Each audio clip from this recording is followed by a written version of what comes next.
Հայաստանում գյուղատնտեսության վիճակը տարբեր մարզերում ունի իր առանձնահատկությունները, հատկապես հյուսիսային շրջաններում, ինչպիսին է Լորիբերդ համայնքը, գյուղատնտեսությունը շարունակում է մնալ հիմնական զբաղմունքներից մեկը շնորհիվ բարենպաստ կլիմայի և բերրի հողերի։ Սակայն այստեղ ևս խնդիրները քիչ չեն՝ տեխնիկական հագեցվածության պակաս, շուկայի հասանելիության դժվարություններ և բնական պայմանների անկայունություն։ Բովաձոր բնակավայրը լինելով այս տարածաշրջանի մի մասը, արտացոլում է ընդհանուր պատկերը, այստեղ գյուղացիները շարունակում են իրենց ավանդական աշխատանքը բախվելով ժամանակի մարտահրավերներին, բայց միաժամանակ պահպանելով հողի հետ կապված կենսակերպն ու մշակույթը։ Լորիբերդ բնակավայրում վերջին տարիներին այգեգործության և ընդհանրապես գյուղատնտեսության զարգացման ուղղությամբ իրականացվել են մի շարք ծրագրեր, որոնք հիմնականում կապված են համայնքային և պետական աջակցությամբ նախաձեռնությունների հետ։ Կարևոր ուղղություն է ոռոգման համակարգերի զարգացումն ու գյուղատնտեսական տեխնիկայի համալրումը։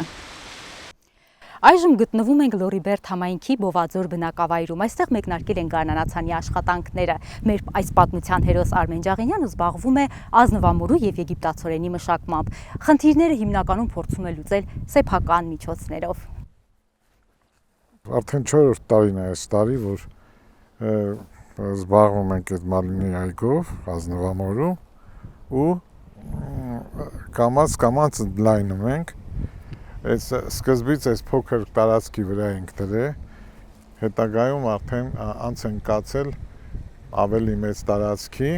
շատ լավ բարձր որակի, համեղ, արոմատով հատապտուղներ ենք ստանում։ Իմ փորձից ես արդեն վերլուծություն եմ անում, տեսնում եմ, որ պետք է շարքերի դասավորվածությունը այնպես անել, որ տեխնիկա աշխատի։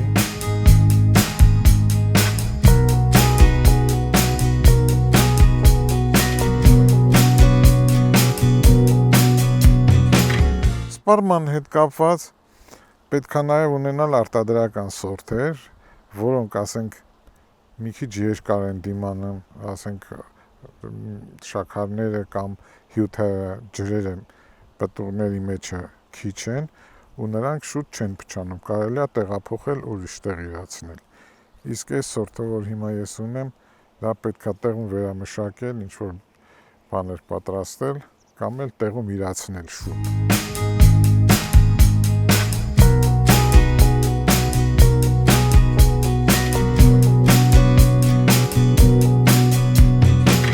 Կուլտուրան շատ հարմար է մեր տարածաշրջանին, քանի որ սորտեր կան, որ ասենք, երբ որ ուզում ես ընտրես, թե ինչ սորտերով աճացնես, այգին հիմնադրես, պետք է հաշվի առնես բարձրությունը ծովի մակերևույթից, թե որ սորտի կուլտուրաները ինչ բարձրության վրա են իրենց լավ զգում եւ ապահովում բարձր բերքատվություն։ Դրա հետ կապված հիմա ես, ասենք, նոր սորտեր ունեմ, 3 նոր շարք անցյալ տարի դրել եմ, որոնք արտադրական են կոչվում, քանի որ, ասենք, երկար կարող են պահպանվել ու հեռու տարածքներ տեղափոխվել։ Ինչի եմ ընտրել այս հատվածը, որովհետև վերևով ջրանցքն է գնում, լորվա ջրանցքը, շատ հարմար է ջրելու համար։ Հիմի ամեն տեղ կաթիլային ոռոգումն են կիրառում, բայց որ անմիջապես վերևով ջուրը գնում է, իմաստ չունի կաթիլային անը։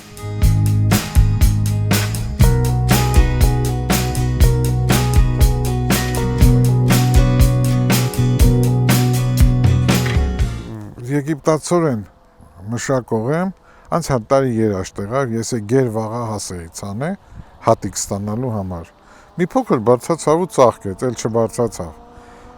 Շատ քիչ բերք ստացա, կարելի ասել չստացա։ Հիմա հաջորդ տարին, եթե ֆերմերը վնասով աշխատել հողագործը, էլ ոնց պետք է վարի, ցանի, բայց այդ աջակցությունը, որ սուբսիդավորվել էր,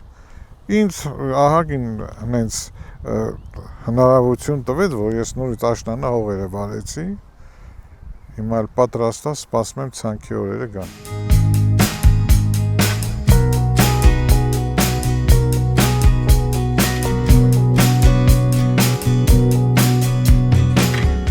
Միշտ էլ կարկուտի վտանգը եղել է, այսօր էլ կա, բայց վերջին տարիներին տեղադրել են հակակարկտային կայանների ցանց, որը հիմնականում իրեն արդարացնում է։ Առանձին դեպքերում, երբ որ ցիկլոնը շատ հզոր է ալում,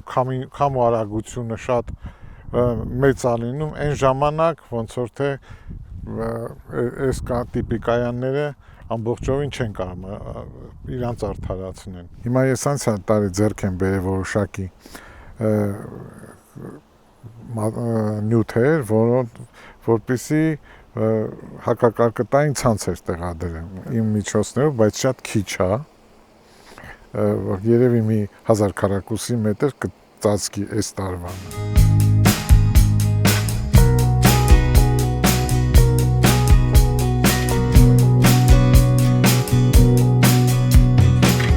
Ամեն ինչի սպառումն էլ մեր մոտ մի քիչ խնդիր է, էլի, խնդրահարույց է։ Ու մենք ասենք կարտոֆիլ ենք աճացրել, սպառման հետ խնդիր ենք ունեցել, ցորեն ենք աճացրել, սպառման հետ խնդիր ենք ունեցել։ Հիմա ես այս ազնվամոր ժամանակ է սեզոնը գալիս է մի պահ, ուզած-չուզած կամ պետքա օղի պատրաստես կամ գինի, թե չէ կփչանա, այդ вообще ոչ մի բան չի դառնա։ Դրա համար կարելի է ինչ-որ առաջարկություններ անել, պատկան մարմինները, որ զբաղվեն, կամ ասենք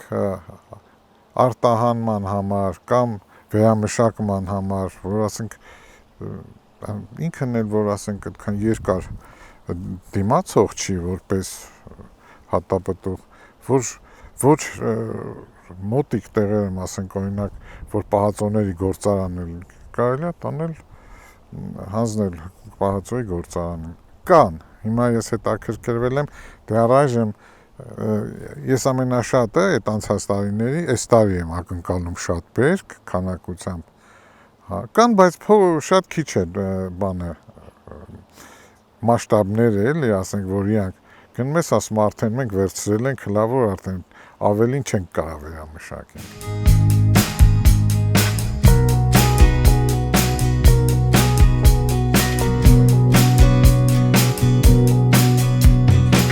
Կենտրոնը հիմնադրվել է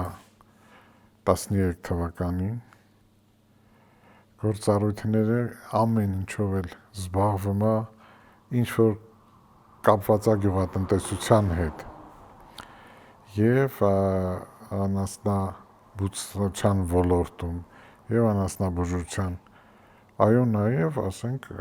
ագրոնոմիական ոլորտում։ Կենտրոնը տարածաշրջանի ֆերմերներին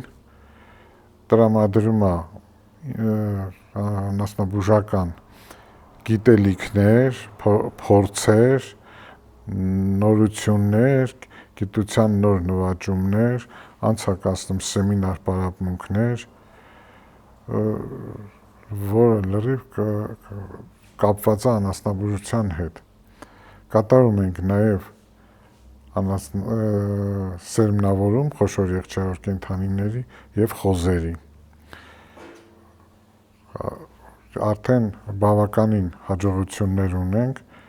կենդանիների մթերատվության բարձրացման գործում։ Եթե միջին կաթնատվությունը կովերի կազմում էր 2000 լիտր, հիմա արդեն 4-ը նորմալ է։ Դա մեր կատարած աշխատանքի արդյունքն է, որ բարելավել ենք ցեղերը։ Ու նաև ասենք խորհրդատվություն ենք իրականացրել մատղաշի աճեցման գործում, կերակրման գործում։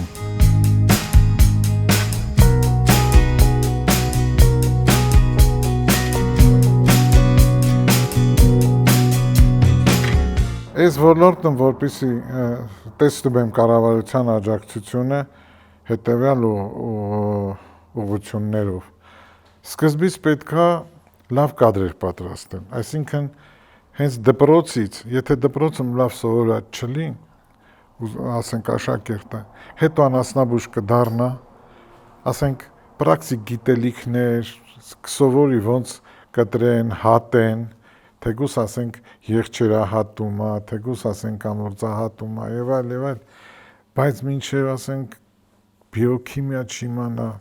բժիշկ չի դառնա, իսկ ես ուզում եմ, որ մենակ փորձագիտությունով չսահմանափակվի, նորմալ բժիշկներ ունենանք, որոնք բացի, ասենք, տնտեսություններում աշխատելը, գիտական հետազոտություններով էլ զբաղվեն, որ մեր մոտ մենք էլ գիտությունը առաջ տանենք։ Հետագայում, ասենք, եթե դպրոցից աշակերտը դուրս է գալիս, հետո մեր ոլորտը անասնաբուժ է դառնում, նման անասնաբուժը ինքը արդեն ապահով կլինի բարձր աշխատավարձի։ Դրա համար ասենք պետականորեն մոտեցում է պետք, որ ասենք agrarային համալսարանին էլ ինչ որ օգնությունները ռեֆորմներ լինեն։ Հայաստանում գյուղատնտեսության զարգացման հեռանկարը պայմանավորված է մի շարք գործոններով, որոնցից են արտադրության և իրացման գործընթացների հետ կապված խնդիրները։ Դրանց հաղթահարումը կարող է էականորեն նպաստել գյուղական տնտեսությունների զարգացմանը։ Հետևաբար կարևոր է ձևավորել այնպիսի միջավայր, որտեղ գյուղմթերքի իրացումը կլինի կազմակերպված և կանխատեսելի, ապահովելով արտադրողի աշխատանքի արդյունավետությունն ու շարունակականությունը։ Պակաս կարևոր չէ անասնապահության ոլորտում բանիմաց կադրերի պատրաստումը։ Գրավչության բարձրացումը ևս պետք է լինի առաջնահերթություն որոշում կայացնողների համար, քանի որ միայն մասնագիտական ներուժի և նպաստավոր պայմանների համադրությամբ հնարավոր կլինի ապահովել կայուն զարգացում ու մրցունակություն։